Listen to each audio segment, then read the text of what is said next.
Olá, boa noite. Seja bem-vindo a mais um Conexão Política comigo, Beto Pureza, Malaquias Motim e Andrei Serruia. Hoje com o convidado, Delegado Fonseca. Boa noite, Malaquias. Boa noite, Delegado Fonseca. Boa noite, Andrei Serruia. Boa noite, Beto Pureza. Boa noite, nossos queridos internautas. Boa noite, Andrei Serruia. Boa noite, Beto. Boa noite, Delegado Fonseca. Boa noite, Malaquias. Boa noite a todos os internautas que estão nos assistindo. Boa noite, Delegado Fonseca. Seja bem-vindo. Boa noite, meu amigo. Agradeço o convite, poder estar aqui com vocês e compartilhar um pouco da nossa experiência como prefeito lá de Oriximiná. E para você que está entrando agora, curte a live, compartilha, chama os amigos, curte, que é importante que a população do estado do Pará saiba como está o cenário político hoje na região oeste do Pará e principalmente em Oriximiná. E para começar, eu sei que o povo de Oriximiná está indo uma expectativa muito grande. Para começar as perguntas, delegado, eu gostaria que o senhor falasse como é que foi um pouco da sua experiência na sua campanha. Como é que foi a sua campanha em Oriximiná para prefeito? Bem, meu amigo, em Oriximiná nós desenvolvemos um trabalho muito firme, né, como delegado de polícia. Em 2 anos que eu cheguei na cidade, nós instauramos 1.250 inquéritos policiais, apreendemos 40 quilos de droga, 107 armas de fogo e estive à frente de 400 prisões diretamente. Então esse trabalho firme, com dedicação, com carinho, com esmero, acabou suscitando na população um desejo de mudança e as pessoas começaram a enxergar no delegado Fonseca esse fator de transformação. Até porque eu nunca fui envolvido com política, eu gosto de dizer que eu só votei 2 vezes, votei aos 16 anos e depois aos 34 em mim para prefeito. Então, pelo fato de eu ter um histórico dentro das Forças Armadas, estar sempre em cidades diferentes, trabalhando em municípios diversos do meu domicílio eleitoral, eu sempre justificava votos e nunca fui muito antenado. Mas Platão diz que você pode não se envolver na política, mas o preço que se paga é ser controlado, ser administrado pelas pessoas que se envolvem. Então sempre fui muito avesso à política, porém a política ela move o mundo, e ver que a população de Oriximiná abraçou o delegado Fonseca em razão de um trabalho totalmente despretensioso, que você não chega no município achando que você vai se tornar o prefeito dele depois de 2 anos lutando contra grupos hegemônicos, pessoas que estão ali na cena política há décadas. Isso é algo divino mesmo, foi Deus que quis e colocou esse desejo primeiro na população, depois no delegado Fonseca. E a nossa campanha foi uma espécie de Davi contra Golias lá no município, e nós tivemos que nos reinventar, nós utilizamos muito as redes sociais, fomos em 22 mil residências, certo? Perdi 9 quilos durante a campanha, porque fiz questão de ir na casa das pessoas, de bater de porta em porta e me apresentar, mostrar que eu, o delegado Fonseca, você conhece o trabalho que eu fiz como delegado, quero fazer agora como prefeito. E a gente ganhou desses grupos tradicionais lá da cidade, com a diferença apertada de 102 votos. Tive 13.277 votos, o segundo colocado teve 13.175. E até hoje esse grupo, que é um grupo muito forte, não aceita a derrota, perdeu nas urnas e sempre tenta subverter a autonomia, a soberania popular que se dá através do voto. Bom, então vamos lá, passar para os nossos comentaristas. Malaquias Motim, você pode comentar ou fazer uma pergunta para o Fonseca agora. Fonseca, eu quero parabenizar a sua equipe. Vocês fizeram um trabalho que é um trabalho dos sonhos, né? Que é você ter algumas pessoas de confiança perto de você, pessoas de visão, pessoas com muito empenho. E a gente ficou assim achando que foi uma vitória verdadeira. Aí, com a questão do impeachment, esse processo todo que tem deixado todo mundo um grande ponto de interrogação, os motivos verdadeiros, que a gente realmente fica sem entender como é que está o Poder Judiciário no Brasil, eu queria te dizer a pergunta minha é da seguinte forma: o povo pode usar essa experiência para a gente poder trazer algum benefício futuro? Com certeza. O exemplo do delegado Fonseca é uma experiência que todos devem analisar, estudar, certo? E tentar, de alguma forma, ser influenciado pelo que aconteceu em Oriximiná. Por quê? Você viu, há uma carência de lideranças. Hoje o povo clama, o povo geme porque quem se apresenta na cena pública são as mesmas figurinhas de sempre. Os políticos profissionais, pessoas que se tirarem a política deles, se tirarem os cargos políticos deles, os DAS, toda aquelas benesses que o cargo público tem, eles vão morrer asfixiados, serão peixes fora d'água, porque eles cresceram dentro desse ambiente. Né? Então, são pessoas que não estão preocupadas com o interesse público, não estão preocupadas em fazer um trabalho relevante, não estão preocupadas em impactar a sociedade. Né? Eles se tornaram políticos profissionais que defendem interesses, muitas das vezes, escusos, particulares, né? E acabaram deixando a população órfã. Então, quando surge uma pessoa, um líder, e essa pessoa faz algo que se destaca, um trabalho que se evidencia em meio à multidão, essa pessoa vai ser abraçada porque o povo está ansioso, está desesperado por liderança. Então, o que aconteceu em Oriximiná é o retrato, né, de que dá para fazer.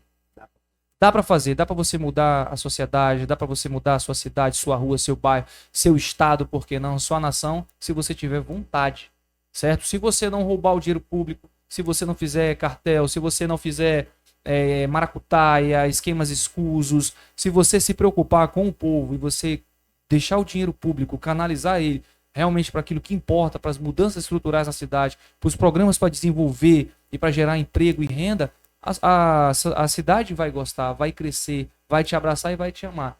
Então, tem como fazer, só basta colocar as pessoas corretas no poder. O nosso problema hoje no país não é um problema de competência, nem um problema de atribuições, nem um problema de capacidade. Para mim, o nosso problema é um problema ético, é um problema moral, um problema de princípios. É isso que a gente precisa corrigir, porque a maioria dos homens que teria algo a contribuir com a sociedade, eles têm medo de entrar na política, eles têm medo de dar o nome, têm medo de dar a cara a tapa, de se expor, né? Porque é um sistema que vai te moer. Você tem que saber disso. Vão atrás de você, vão te perseguir, vão para cima da sua família, vão para cima dos seus negócios, mas você tem que ter aquela consciência que se você ficar parado, se você cruzar os braços, a tendência é só piorar. Então, você que tem algo arde no seu coração, aquela chama de transformação, de mudança, de querer ver o seu país transformado, esse é o momento. Né? A gente vive hoje um momento sui generis, não só no país, a eleição do presidente Bolsonaro é uma demonstração disso, né, que é um retrato de um jornalista, o Moisés Naim. Ele escreveu um livro muito feliz, que é O Fim do Poder. Ele mostra como essas estruturas tradicionais do poder estão fragilizadas, ainda influenciam muito, mas estão fragilizadas. A grande mídia, né, os meios de comunicação, eles ainda conseguem manipular, conseguem formar opinião, conseguem, mas não como na década de 80, na década de 90. Hoje a internet ela consegue ter essa abrangência, essa capilaridade, e o povo, por meio de um celular, dentro de uma comunidade, ele consegue obter informações e ter um contraponto àquilo que é apresentado pela mídia tradicional. Os grandes partidos políticos ainda exercem poder? Lógico que exercem, o MDB, o PSDB, mas nosso presidente, o presidente Jair Bolsonaro, ganhou uma eleição dentro de um partido pequeno. Então ele foi para um partido pequeno e aquela sede, aquela vontade que eu falei ainda há pouco, de novos nomes, de pessoas que queiram realmente transformar e que deem a cara a tapa, né, em meio a tudo isso que está aí, foi aquele sentimento de revolta que fez o presidente ganhar essa eleição. E dentro de um partido menor. Então, o fim do poder é isso, é o fim das estruturas, a fragilização das estruturas tradicionais do poder, em todos os níveis, na religião, na política, na comunicação. E isso é um novo momento e a gente tem que estar antenado a tudo isso que está acontecendo. Porque quem tiver a capacidade de perceber o que está acontecendo e se adaptar ao momento, tem mais chance de poder, como homem público, interferir e influenciar positivamente na sociedade. Obrigado, Fonseca. Andrei? Beto, não seria bem uma pergunta, mas é um certo comentário, né, que eu faço que, claro, acaba sendo um momento para completar algo assim. Eu sempre defendi algumas teorias que se transformam em tese, tá? Quando é o caso, quando se fala, por exemplo, dessa perseguição do meio ambiente, eu transformo em tese e às vezes acabo deparando com a realidade, como eu vi em algumas regiões aqui do Pará, aqui da nossa região do Baixo Amazonas. E também tem uma teoria que transformou em tese, quando eu comecei a me envolver em política, que também nunca fui político, que é justamente essa perseguição da velha política e não deixar que haja uma renovação. A gente sabe que a maioria dos políticos que se elegem, eles são empoderados por grupos políticos, seja por executivo, seja também por legislativo. E quando eles estão no poder, estão com mandato, tem uma interferência direta nesses grupos. Então, poucos conseguem, vindo o apoio da população, independente, livre dessas amarras, desse comprometimento, que possa ter um mandato mais saudável. Então, quando o político vara, como se pode falar de uma maneira popular, vara, se elege, sem estar com esse comprometimento com os velhos grupos políticos, ele tem um mandato mais saudável. Então, ali que eu presenciei, quando eu estive em Oriximiná, que eu não lhe conhecia como político, como gestor. A gente mora em Santarém e, às vezes, a gente não tem conhecimento da gestão. Sabíamos da sua eleição, tudo, mas não da gestão em si. Então, quando nós tivemos acesso a essa informação, houve a cassação, tudo, afastamento, aí fomos convidados para estar lá, presenciamos a realidade e exatamente aquilo que eu defendia na teoria, em tese, eu vi na prática. Quer dizer, quando você tem uma política independente, sem aquelas amarras, sem aquele comprometimento com o legislativo municipal, com o próprio governo do estado, que você fica ali dependendo, você tem liberdade para executar, ou seja, as suas obras, a gestão do município, sempre em prol da coletividade e não em prol de atender interesses de grupos políticos que querem se manter em poder. E aí a gente vê a diferença. As obras geralmente são obras eleitoreiras, aquelas obras em período de campanha, e só que são obras que não trazem o desenvolvimento e muitas das vezes nem qualidade de vida para a população. Ela pode atender, às vezes, o interesse de um grupo de pessoas, mas não é aquilo que vai alavancar. Por exemplo, você chega ali em Oriximiná, aí você vê algumas obras que estão atrelado ao social, atrelado à competência, atrelado à eficiência, você vê a diferença. A gente teve acesso ali a algumas obras, como também alguns investimentos, como a própria usina de asfalto, que isso aí com certeza baixa custo. Tivemos acesso à obra da Orla, que isso aí traz, não só viabiliza o desenvolvimento para o município, porque que não somos cidade que é cidade ribeirinha, que então tem acesso a porto, precisa ter uma qualidade melhor. Tem o lado social, quando você também construiu ali a praça de alimentação, ali um mercado, um shopping, acho que é um shopping popular, um camelódromo, algo assim, um pouco mais sofisticado. Também uma obra voltada à população, qualidade de vida, e vai viabilizar muito a economia local. E, claro, outras obras mais que ele presenciou. Então, ali a gente vê que são os efeitos da nova política, mas sabemos que toda nova política, ela quer queira que não, ela bate com o sistema. Então, você está diante de quê? De um legislativo que em regra, a gente vê na velha política, que é aquela ligação muito grande entre o executivo e o legislativo, né? Então, quando você não agrada naquele formato, você está sujeito, fica vulnerável à perseguição, algo assim. Então, isso aí que a gente percebeu, eu presenciei na prática mesmo, assim, de fato, o que é o surgimento de um novo formato de política diante da velha política. Então, é isso que a gente está presenciando ali, de fato, em Oriximiná. Fonseca, pode complementar quando ele falou? Exato, a gente temos, né, um projeto de governo, não um projeto de poder. A velha política, chama de velha política, essas estruturas tradicionais de poder que eu acabei de citar, ela vai procurar sempre se manter. Como é que ela se mantém? Sugando a energia vital de novas lideranças independentes. Como o delegado Fonseca é uma liderança independente, pensa pela cabeça dele, tem uma visão alargada do que é o desenvolvimento do município. Então, as velhas estruturas tradicionais de poder, primeiro, ela tenta cooptar pessoas como o delegado Fonseca ou como qualquer outro cidadão que se propõe a ser um agente de transformação. Quando ele não consegue cooptar, eles fazem de tudo para destruir, para apagar, para denegrir a imagem dessas pessoas. Mas isso é bíblico, é pelos frutos que nós conhecemos as árvores, né? A árvore, ela se revela a sua natureza por meio de seus frutos. E o fruto de um homem público, de um político, são as ações que ele faz em prol da população dele, das pessoas que o elegeram. E também daquelas que não elegeram, mas que, por ver que o trabalho é verdadeiro, autêntico e eficaz, acaba aprovando. Nós temos, na última pesquisa, 88% de aprovação. Mesmo assim, o sistema viciado da cidade, acostumado com as benesses, acostumado como se fossem príncipes das cidades, né? Eles não se adequaram, não quiseram ver a transformação que o município passava, até porque eles acreditavam que o dinheiro público é deles, certo? Eles acreditavam que o dinheiro público é para manter a fazenda deles. Se você analisar o histórico dos ex-prefeitos de Oriximiná, todos eram pessoas simples e que ficaram milionários, são fazendeiros, têm milhares de cabeças de gado, tão rico, e você se pergunta de onde foi que saiu esse dinheiro? E a população gemendo, chorando. Então, quando o justo governa, o povo se alegra. O ímpio governando, o povo chora, o povo geme. Hoje a cidade está estagnada, as obras públicas estão paradas, você não vê mais o desenvolvimento que tinha no nosso governo, certo? Por quê? Fruto de uma classe que acha que é o dono do poder, né, que jogou fora e rasgou o resultado das urnas em um tempo recorde, 10 meses, e o plano deles era tirar o delegado Fonseca com 6 meses, certo? Eu tenho vários áudios que comprovam isso, que eles queriam me tirar com 6 meses de governo, mas eles não contavam que a gente ia ter a segunda onda pandêmica, foi muito forte, e exigiu uma liderança forte por parte do executivo, e não contavam também com a maior cheia de todos os tempos, senhor Chiminar, que também exigiu, né, um executivo forte para poder liderar o município. Quando as coisas meio que começaram a baixar a poeira, eles foram lá, entraram com esse processo de cassação fajuto, alegando que nós fizemos contratações de pessoas aí de forma irregular.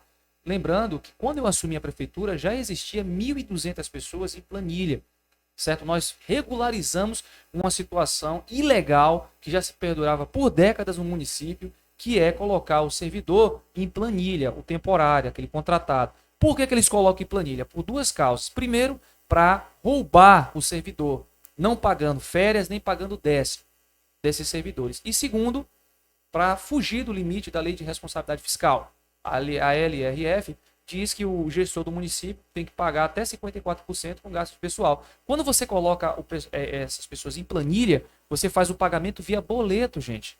Ele entra no malote bancário, não tem vínculo nenhum com a administração. A hora que quiser pode ser mandado embora. Então, o que foi que eu fiz quando eu assumi a prefeitura? Eu dei um contrato temporário de trabalho para todos eles. Eles apareceram como servidores temporários no portal da transparência. Garantimos, assim, férias e 13º com vínculo empregatício, contrato individual para todos eles. Fizemos consulta ao Tribunal de Contas dos Municípios, perguntando se essa atitude seria correta. Tivemos uma resposta positiva e, mesmo assim, eles foram lá, né, e usaram a artimanha, o escudo da lei, para dizer que nós infringimos a lei, etc e tal, para tirar um governo legítimo, um governo popular. Hoje, eu ando de cabeça erguida no município de Chiminar, em toda a região, em todo o estado. E eles, né, que são, em tese, representantes do povo, têm que andar com segurança, têm que andar escoltado, porque tem medo da própria população. Isso é muito feio, é muito vergonhoso. Esse é o reflexo, gente, de todo homem público. Veja bem, todo homem público que se levantar querendo mudar a sua cidade, querendo atacar, né, o status quo, que é essa máfia que é formada nessas prefeituras de interior, vai ter que passar por um processo como o delegado Fonseca está passando. Estou de cabeça erguida, não me arrependo de nada do que fiz, tenho certeza que fiz sempre pensando na população, pensando nos servidores, pensando no melhor para o meu povo. E vou lutar até o fim. Tá? Vou lutar até o fim, vou lutar para voltar para o cargo. Se não for da vontade de Deus, eu vou continuar na cena pública. Né? Pretendo me candidatar nas próximas eleições, que já se aproximam daqui 9 meses. Então, a população ela tem sede disso, sede de mudança, sede de transformação. E é necessário que todos se envolvam. As famílias, cidadão de bem, vocês são importantes. Muitas vezes a gente pensa, pô, mas eu sou apenas uma andorinha só não faz verão. Você, meu amigo, com seu exemplo de vida pode fazer diferença e incentivar outras pessoas que pensam como você. Porque às vezes a gente pensa que está sozinho nessa batalha, nessa caminhada. Mas aos poucos as pessoas começam a nos apoiar, começam a mandar mensagem e ver que a gente está no caminho certo. Fala aqui. O delegado Fonseca, assim, a gente admiramos a sua atuação. E eu queria tocar num ponto que eu considero crucial na comparação da velha política com a nova política. Como que eu julgo a velha política?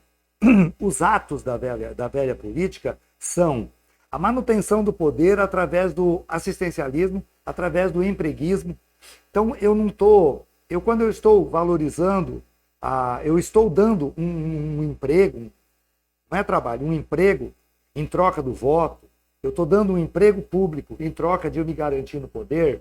Eu estou cavando uma sepultura social. Eu estou levando o pessoal a não ter criatividade. Eu estou levando o pessoal a não ter autoestima. Porque aquele funcionário da prefeitura que ele é trocado pelo voto, que ele é empregado do público em troca do apoio ao político que está no poder, ele não pode ter uma autoestima de um funcionário normal. Ele não tem essa autoestima. Ele fica com vergonha. Em a maioria dos lugares que ele se apresenta fora, ele não se apresenta como real vida que ele tem, porque ele não tem a coragem de esclarecer realmente o jogo pesado, o jogo da mão grande da política antiga, tradicional. Né? Então, o que choca Eu acho que o que pegou eles de surpresa foi a sua eleição, né? Você foi aprovado pelo voto público, e aí as suas ações, que eles também estavam colocando dúvida se você iria conseguir gerir, se você realmente ia ter poder, ia ter braço, ia ter personalidade, inteligência e força para se garantir no poder. E você cumpriu essa tarefa. Assim como novos políticos estão entrando e querendo conseguir provar para o povo que mesmo que a gente não teve experiência política, mesmo que nós não somos com formação dentro da política, a gente tem uma capacidade muito acima do que o povo mesmo pode pensar, porque nós temos determinação, coragem, lealdade e ética. Ok. Fonseca, antes de complementar o que o Malaquias falou, aproveitando logo embala a pergunta, com tudo isso que aconteceu com a tua gestão, contigo, como é que tu te sente a nível da região aqui, oeste do Pará, das cidades vizinhas, como é que eles estão te tratando, como é que eles estão te recebendo? Bem, a gente tem um público muito grande, né? As pessoas gostam do nosso trabalho, desde a época que a gente estava na delegacia de polícia, o trabalho que desenvolvi como delegado de polícia. Em um ano como político, né, eu tinha 10 mil seguidores no Facebook, hoje eu tenho 161 mil seguidores. Então são pessoas que estão espalhadas aí ao longo de todo o estado, inclusive fora do estado, pessoas que são fãs mesmo, a gente encontra com elas na rua. Acabei de encontrar ali tomando café um ex-prefeito aqui do município, aqui da Transamazônica. Ele disse que acompanhava o meu trabalho, que estava torcendo por mim. Isso é muito legal, a internet ela acaba aproximando as pessoas, né?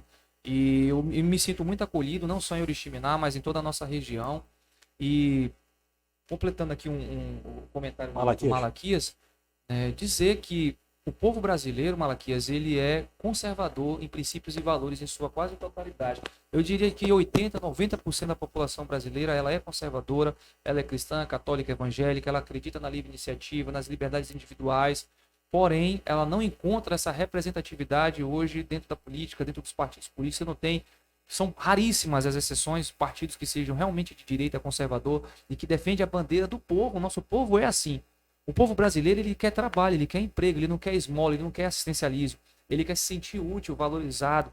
E isso se dá por meio do emprego. A valorização do emprego, geração de emprego e renda deveria ser a prioridade de todo homem público, de todo gestor, de todo político. Né? E hoje a classe dos empresários, dos lojistas, né, dos comerciantes, é a classe que alavanca essa nação, que alavanca esse país, porque gera emprego. Não tem como o setor público abarcar todo mundo, você não tem como dar emprego para todo mundo na prefeitura. Você precisa desenvolver os setores produtivos do município, do estado, da nação, para que as pessoas tenham a oportunidade. Você, quando tem o seu salário, um bom salário, que é a sua renda, você consegue, muitas das vezes, até colocar o seu filho numa escola particular, de repente, um plano de saúde. Você não sobrecarrega tanto o Estado. E se todos tivessem um salário digno, com certeza o Estado não estaria sendo tão sobrecarregado. Então, é uma questão de você pensar nos problemas lá na origem. Qual é o problema lá na origem? É a falta de renda, a falta de emprego. Se o camarada, se o cidadão, ele tem reservado uma renda mínima que lhe garanta dignidade, por meio do seu emprego, do suor, do seu rosto, é isso que o povo quer. Ele vai depender cada vez menos do Estado. É isso que tem que ficar claro. E como prefeito, gente, a cidade de Oriximiná toda é testemunha, certo? Se havia fila na prefeitura, que era uma prática antiga, a velha política, ela quer dar esmola, quer dar migalha para a população, para manter ele sempre refém num curral eleitoral. Lá não, você podia em Oriximiná, você nunca viu uma fila na prefeitura, porque não era a nossa prática. A gente, por meio das obras, a gente chegou a ter 10, 12 obras públicas acontecendo ao mesmo tempo, onde a gente gerava de 500 a 600 empregos diretos, isso dentro do município. Como Oriximiná é muito, porque se você está gerando 500, 600 empregos diretos, significa que você está gerando aí mais 1.000, 1.500 indiretos, porque você aquece a economia, o lojista tem que contratar mais uma pessoa para trabalhar, o dono do açougue começa a vender mais, precisa de mais uma pessoa lá, um açougueiro para ajudar ele. Isso acaba gerando emprego, renda, é isso que tem que ser valorizado. Sim. A classe empresária que hoje é sobrecarregada, tem que pagar uma alta carga tributária, uma energia que é a mais cara do planeta está aqui no Pará, e isso é muito ruim, porque acaba prejudicando toda a sociedade. O que o povo quer trabalho. Eu acredito, Beto, com licença, eu acredito que você tocou no ponto crucial. O povo não quer que o nosso povo se liberte. Eles querem o povo na dependência, que aí eles conseguem comandar. Então, esse é o ponto crucial de todo esse acontecimento passado, presente e que vem pelo futuro, eles vão estar sempre brigando para tentar deixar o povo mais fraco, mental e economicamente, para ficar na dependência do poder público. Isso é uma estratégia. Todo líder tirano, ele quer incutir medo na população, porque através do medo ele consegue colocar a agenda dele de poder em andamento. Então as pessoas, elas têm que entender o seguinte, que a segurança é uma situação psicológica, é um estado psicológico mentiroso. E em certa medida ninguém está seguro de nada nessa vida. A única segurança é que um dia nós vamos morrer e vamos para o plano espiritual com Deus eterno. Essa é a única segurança que tem. Mas todos querem se agarrar a uma falsa sensação de segurança. A segurança que o emprego dentro da prefeitura te dá. A segurança que a sua posição, o seu contrato com a prefeitura te dá. E essa questão da segurança acaba sendo muito prejudicial. Desde cedo, as crianças são educadas pelos pais a ter medo do bicho-papão, a ter medo disso. É uma política do medo incutida desde cedo, desde com as crianças, lá na origem. E isso acaba se espraiando por toda a sociedade. Se um pai, dentro de um núcleo familiar, incute medo na criança, ela vai crescer uma criança amedrontada, e os políticos, que acaba sendo um reflexo daquela sociedade, vai usar a mesma política do medo para poder fazer dominação. Um líder de verdade, um líder que está preocupado com o seu povo, vai querer sempre que ele seja liberto. Livre. E você, como é que você vai conseguir essa liberdade? É quando você não preconiza a segurança, e sim o desenvolvimento pessoal. Então você nunca pode ensinar os seus filhos a ter medo de algo, medo do bicho-papão, medo disso. Meu filho, cuidado com isso. Você tem que ensinar ele forte, porque a vida é dura. Lá fora é um caos e a gente precisa de cidadãos potentes, plenos e vibrantes na sociedade para poder fazer a transformação que o nosso país precisa. Não é através de uma filosofia do medo, e sim na filosofia do desenvolvimento da individualidade, né, o indivíduo pleno, consciente dos seus direitos, seu papel na sociedade. A partir daí, do desenvolvimento e da força pessoal, é que a gente vai poder, né, caminhar e desenvolver nosso estado, o nosso país, a nossa cidade. Andrei? Exatamente, a gente percebe, sempre quando a gente vê na prática essa situação, como você falou, para muitos políticos, péssimos políticos corruptos, para eles não é interessante tirar o cidadão do status da pobreza, porque o cidadão do status da pobreza, ele aparece como solução, né? Ele alimenta o pobre, ele mantém o pobre, só que neutraliza o desenvolvimento. E nós sabemos que os problemas sociais, que é o maior problema de uma sociedade, é o social. Certamente, quando se resolve o desenvolvimento, que seria a geração de emprego, automaticamente você vai reduzindo os problemas sociais. Pede um exemplo, quando a pessoa tem...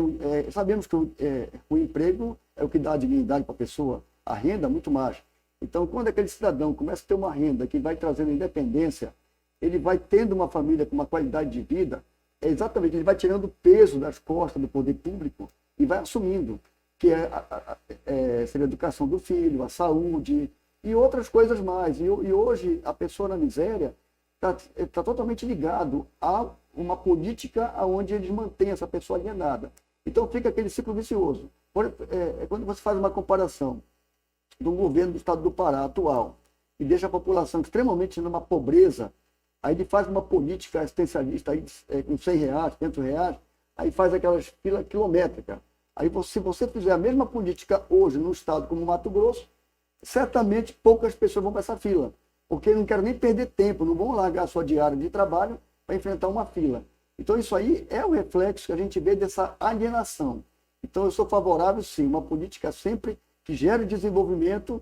É lógico que para o grupo político acostumado com corrupção não é bom, mas para a sociedade é bem melhor, porque traz uma independência para a população e a população poder escolher melhor seus líderes.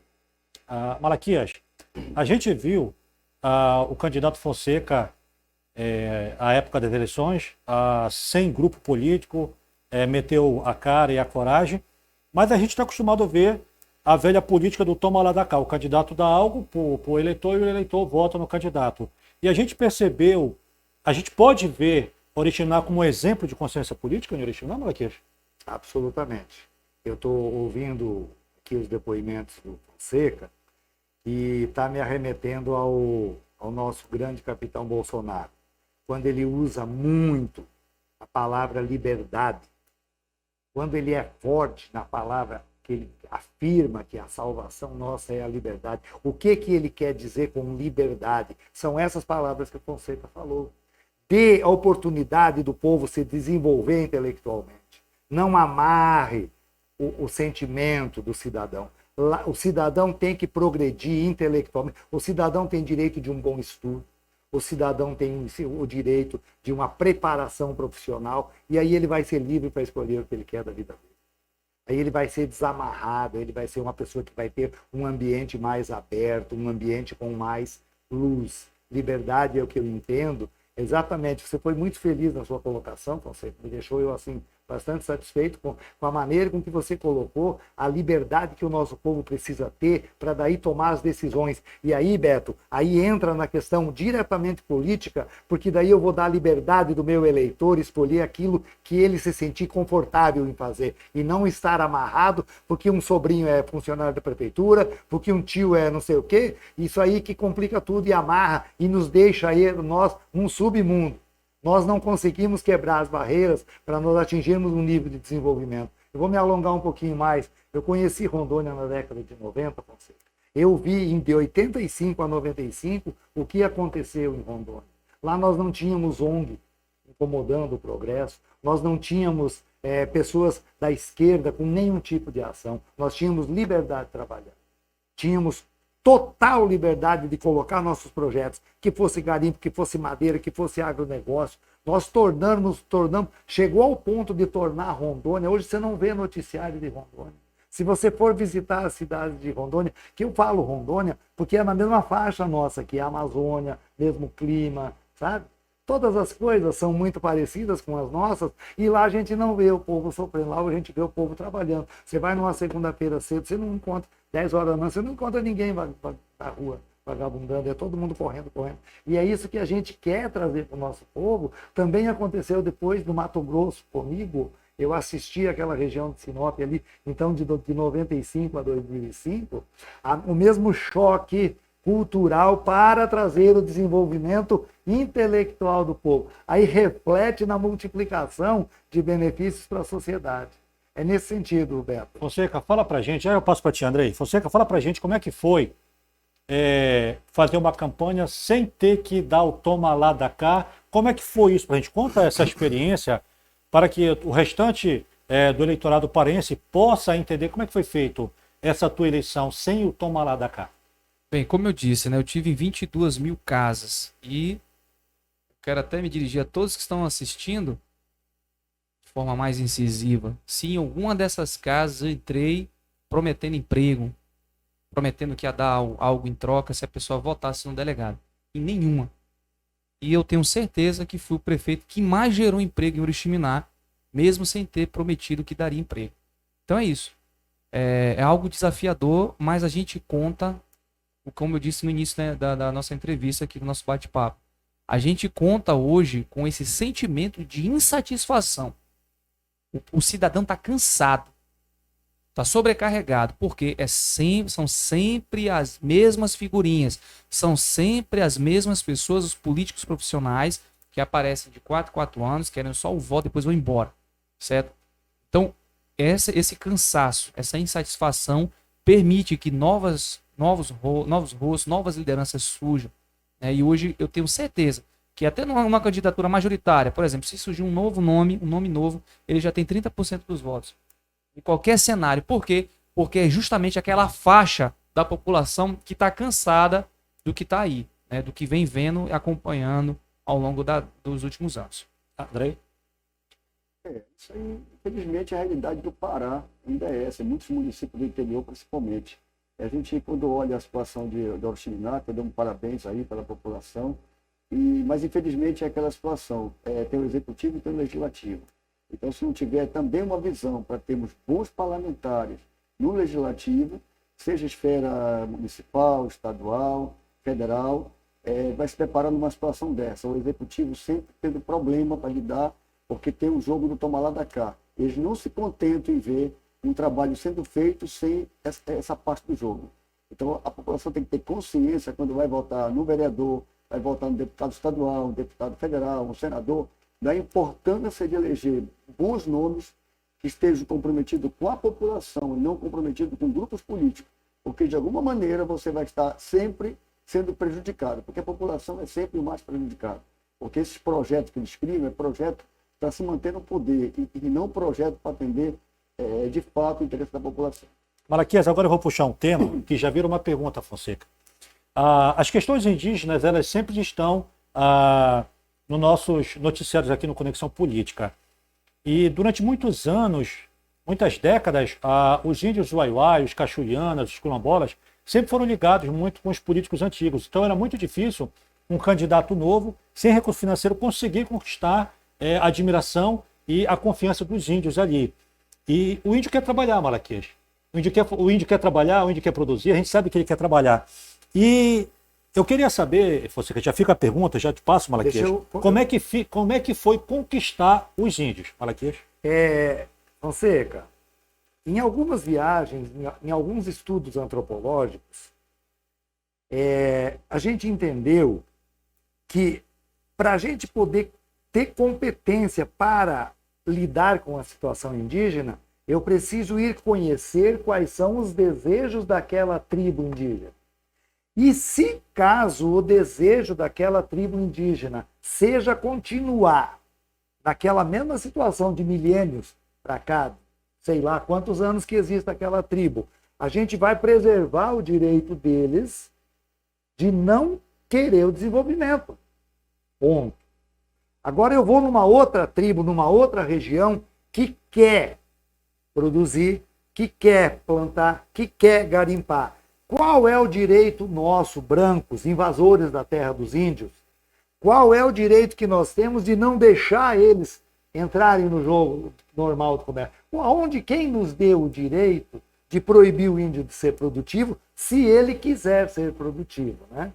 Essa é a questão. Então eu não sei qual é que é o seu posicionamento.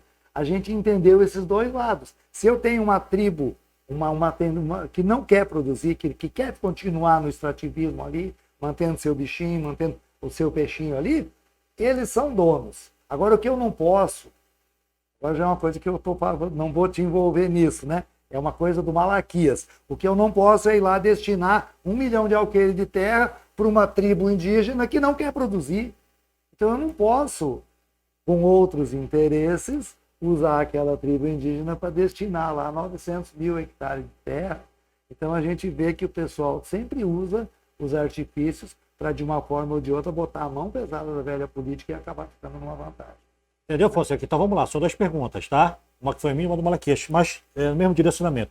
Como é que foi conquistar a confiança dos índios, questão política, e essa questão da legalidade de dar oportunidade para o índio que quer produzir e para aquele que não quer produzir? Como é que tu agiria? Eu vou ser sincero e dizer que eu não tive uma estratégia específica para conquistar os índios, os quilombolas, até porque eles são muito críticos, tá? Todos eles, lá em Oriximiná tem 26 aldeias indígenas e tem 38 comunidades quilombolas. Você tem quase 8 mil eleitores quilombolas hoje no município.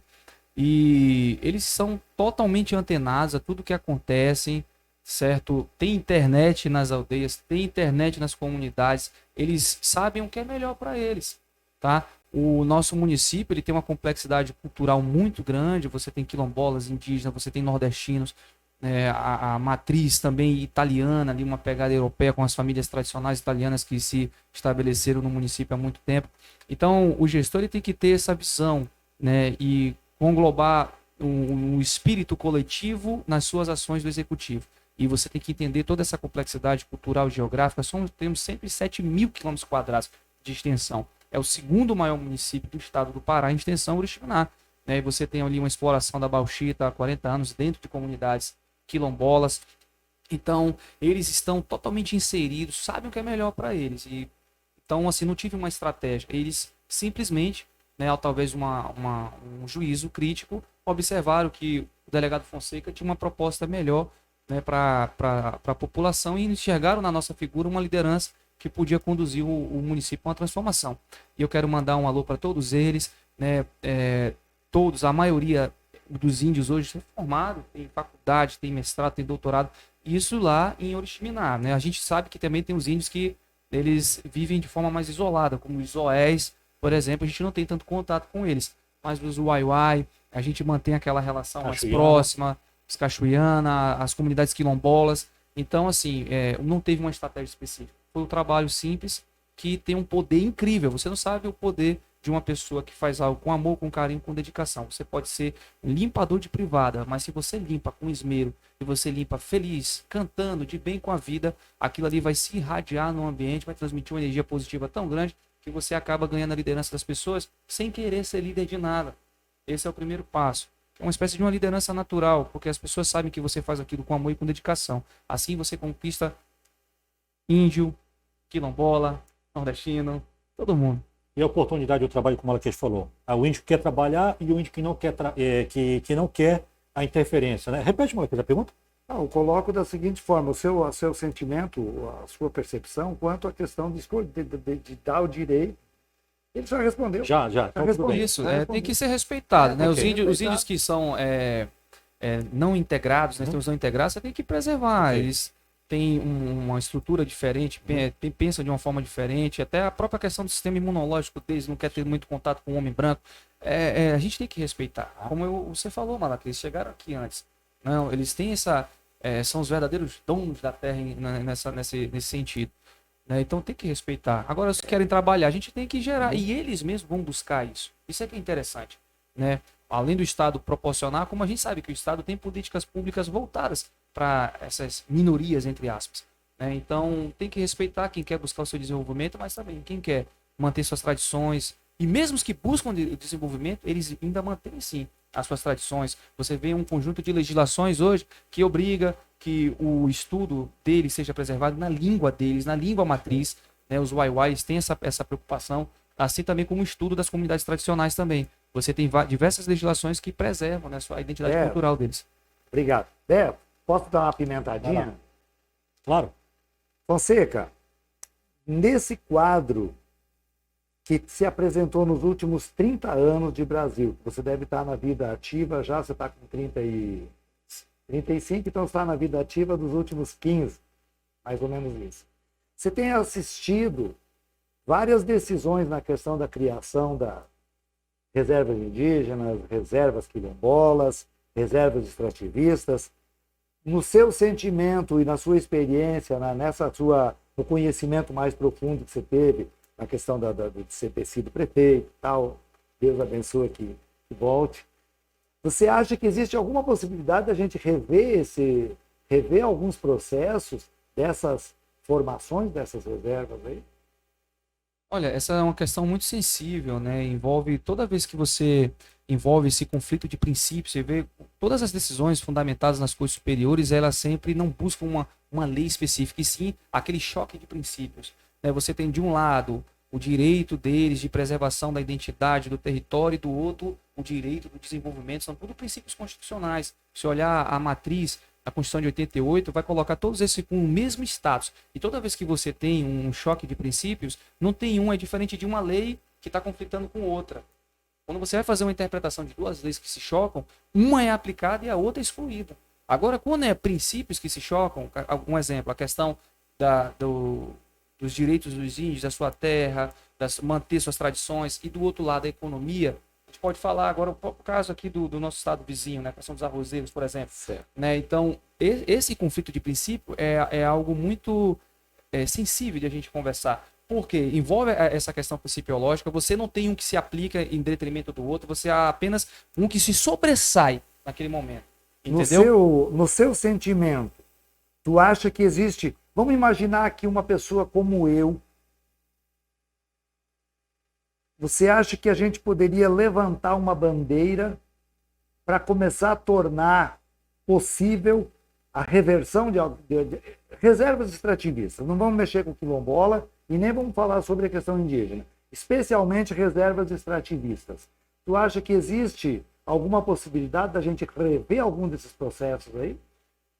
Desde que você respeite, faça um desenvolvimento de forma sustentável e que você proporcione para aquela comunidade desenvolvimento, eu acho que sim, tudo pode ser revisto, porque as coisas estão mudando, os tempos são outros. Nosso estado, o estado do Pará, é o estado mais roubado.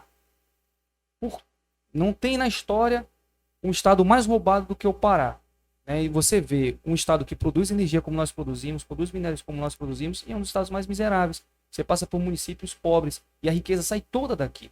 muitas das vezes por uma questão tributária, por uma questão de repartição de receitas constitucionais, você não vê um município sendo beneficiado. Por isso que muitas das vezes nasce algum sentimento de revolta em relação a áreas mais distantes da capital, porque ela não se sente representada. Tem tanta riqueza e o povo tão pobre. Obrigado. Andrei? Exatamente esse ponto que ele falou no final, né? A gente fala sobre o desenvolvimento do Pará como um todo, a gente vê que as consequências desse roubo, saqueando o Pará, é justamente um Pará de solo rico e povo pobre, ele sente mais. Tipo assim, apesar que os problemas sociais podem estar, claro, na Grande Belém, na região metropolitana de Belém, mas essa miséria, esse descaso com desenvolvimento, a gente encontra muito na região como agora, ou melhor, nossa, aqui do oeste do Pará, que é justamente por uma falta de uma política pública que abrace, de fato, todo o território do Pará. Aí vem esse sentimento de revolta, esse sentimento de criação do novo Estado, porque, de fato, a própria deficiência de uma gestão pública e também um comprometimento do legislativo em procurar criar projetos que vá alcançar o desenvolvimento, inclusive em áreas que hoje são áreas que são consideradas como reserva, e muitas das vezes a gente sabe que é uma reserva que tem algo por trás que não sabemos exatamente o que é. Então a gente percebe a ausência do Estado, a ausência mesmo do poder público. E a gente espera que a gente possa ter mais força política na região, em todos os municípios, mais uma representatividade, para que a gente possa mudar esse status que estamos vivendo hoje. Fonseca, eu quero tocar num ponto que já fica a pergunta. Quando a Web TV foi lá em Oriximiná fazer a cobertura da manifestação, a gente escutou muito, Malaquias, a palavra forasteiro. E como é que tu conseguiu conviver com todos esses ataques? Aliás, se a população te elegeu, é porque isso não surtiu efeito. Mas antes de tu responder, Malaquias, esse ataque de agredir as pessoas, Andrei também, Santarém recebeu muita gente do Nordeste, do Mato Grosso, muito sulista. E essa questão, Malaquias, como é que tu vê ele sendo eleito, mesmo sendo chamado de forasteiro, mesmo havendo termos discriminatórios? Como é que tu vê isso, Malaquias? Beto, como o próprio Fonseca falou, hoje a internet tem uma velocidade muito rápida de comunicação, o pessoal está sedento. Nós temos hoje, você falou em 30%, né, Fonseca, sobre a questão das pessoas que votariam num nome novo, né? Eu te digo que tem esses 30% que você falou, eu coloco mais 20% de abstenção, que são pessoas que não querem mais saber. Eu fiquei 30 anos sem votar, você ficou 15, eu fiquei 30. Eu estou com 60, né? Então eu não permitia que o assunto político entrasse na minha vida e entrasse na minha empresa. Era proibido, eu não recebia ninguém quando fosse para falar de política, porque a gente sabia que não eram pessoas, eu chamava de antro. Eu usava o termo antro da política, não me permitia, sabe? Então agora, com todas essas modificações que vêm ocorrendo, aí a gente vem entrando e vem mostrando.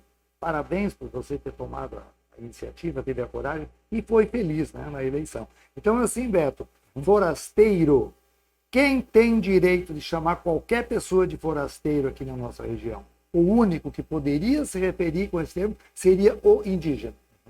Porque o restante, todos somos de fora. Todos. Por mais, família do Andrei, família americana, judaica? Duas famílias. Americana e judaica. Sua origem, seu sobrenome, Fonseca?